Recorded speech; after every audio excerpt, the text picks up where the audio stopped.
तो दोस्तों आप लोग स्वागत है इस क्लासेस में। आज के वीडियो में लोग हिंदी का पाठ 12 पढ़ने वाले हैं। ये पाठ 12 भोर और बरखा वसंत हिंदी।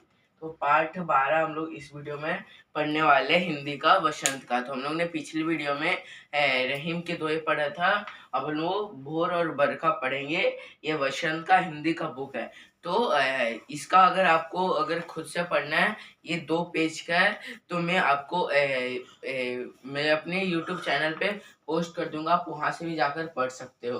तो चलो शुरू करते हैं। तो सबसे पहले भोर। भोर का मतलब क्या होता है कि जब आपने भी जब सुबह का टाइम होता है 4 से 5 बजे तक, तो आप देखोगे कि ज्यादा सुबह नहीं हुआ है। मतलब कि रात के समय जब शाम होता है ना, उस तरह होता है। लेकिन शाम में तो सूरज होता है, लेकिन सुबह में नहीं होता।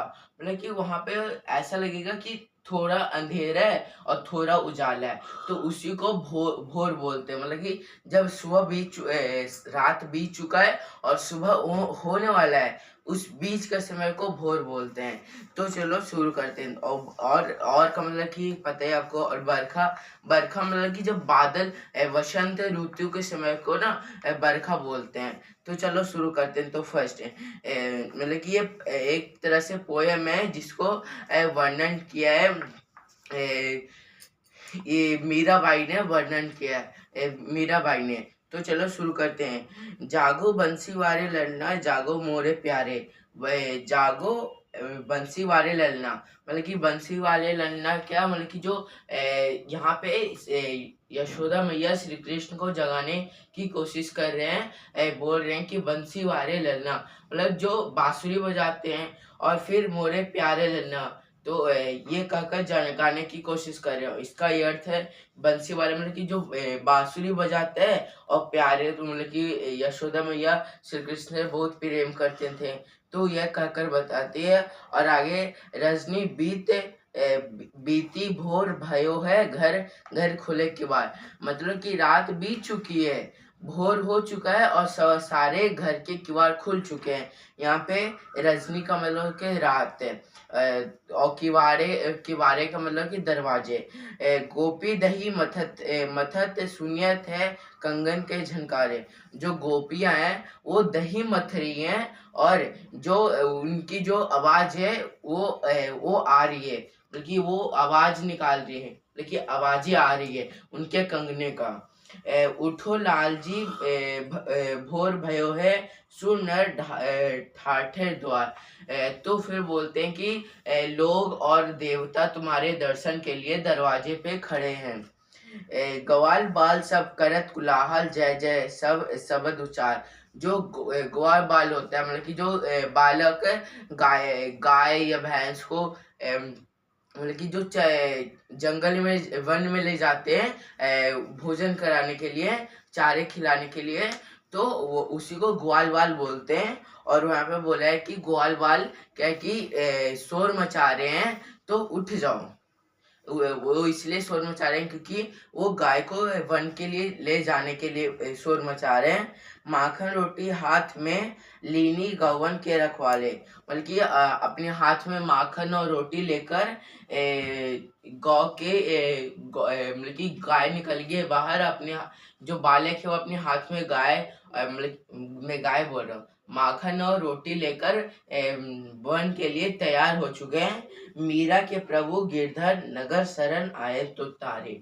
और जो यहाँ पे पहला पैराग्राफ खत्म हो गया और दूसरा पैराग्राफ शुरू है। मीरा के प्रभु गिरधर नागर। मीरा कौन थी? तो मीरा सबसे बल्कि कृष्ण जी के मतलब कि कृष्ण जी की बहुत प्रेम भक्त थी।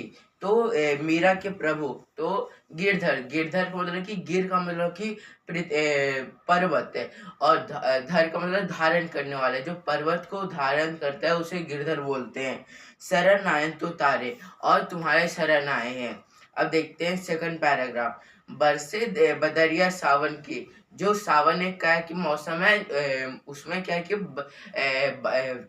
बारिश होता है। तो बरसे बदरिया सावन की, जो सावन के महीने में मौसम में या महीने मौसम में बादल से वर्षा हो रही है सावन की मन भावन की, और सावन में बहुत ही मन भावन होता है, हवा चलती है। सावन में उमगयो मोरे मन भावा, भनक सुनी हरि आवन की।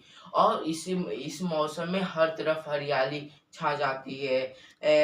उमर घुमर चहुदिस से आया, और जो हर तरफ मतलब कि चार दिशाओं से आया। शीतल पवन सुहावन की, और मतलब कि शीतल हवा, चारों दिशाओं से शीतल हवा आ रही है। नहीं नहीं बूंद नन्ही नन्ही बूंदन मेहा बरसे, शीतल पवन सुहावन की। और जो नंदी छोटी छोटी बादल से बूंदे गिर रही है और हर तरफ सुहावन कर रही है। और फिर मीरा के प्रभु गिरधर नगर आनंद मंगल गावन की। और जो मीरा के प्रभु है गिरधर मतलब श्री कृष्ण है, वो आ रहे हैं इस मौसम में, उन्हें किसी ने बोला। तो ये इसे पोयम का अर्थ है। अगर आपको ये पढ़ना है तो अब हमारी यूट्यूब चैनल पे पोस्ट किया हुआ है, पोस्ट कर दूंगा, आप वहां से भी पढ़ सकते हो।